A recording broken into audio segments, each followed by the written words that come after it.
Donny Donny est un album que nous avons composé avec mon quartet l'année passée. Cet album a quelques références africaines parce que nous avons collaboré avec une compagnie de danse en Afrique du Sud, la compagnie de Grégory Makoma, avec qui nous avons monté un spectacle et tourné en Afrique du Sud et en Europe.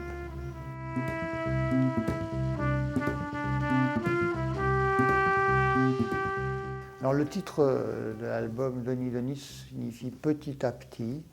C'est du Bambara, c'est un dialecte malien. Voilà, j'ai trouvé ce titre par un ami qui a fait une résidence à Bamako, une résidence d'écriture, c'est Joël Bastard, et je lui avais demandé une série d'expressions. Et c'est Donny Donny qui me plaisait le plus parce que c'est le titre qui reflète le plus la façon dont on avance lorsqu'on crée la musique. Et bon, de surcroît, nous avons invité Rokia Traoré, donc ça faisait sens. C'est assez rare que j'invite quelqu'un de cette manière, parce qu'en principe, je préfère collaborer avec les personnes avant, puis ça se fait assez naturellement. Mais là, on avait envie d'une chanteuse africaine, et je connaissais Rokia, et donc je l'ai appelée. Il y a quelques années, nous avions fait une tournée en Afrique de l'Ouest, et dans les bars, au Mali, spécialement à Bamako, il y avait des musiques très, très électriques et très intéressantes.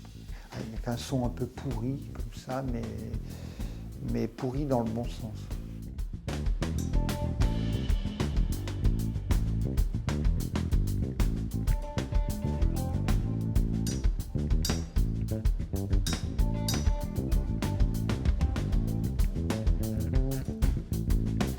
Le morceau qui donne le titre à l'album, Donny Donny, c'est un morceau typiquement ternaire. C'est du 6/8. Donc ça, c'est un lien direct avec la musique africaine. Et la question, en quoi y a-t-il un lien entre la musique africaine et le jazz, c'est pas très compliqué. Sans la musique noire et sans le blues, il n'y aurait pas de journalistes qui poseraient des questions, de musiciens blancs qui répondraient, parce que le blues, c'est les racines. Et les esclaves sont arrivés aux États-Unis et ils ont inventé une musique, ils venaient d'Afrique, ils ont inventé une musique, et de là est né le rock'n'roll, est née la musique Motown.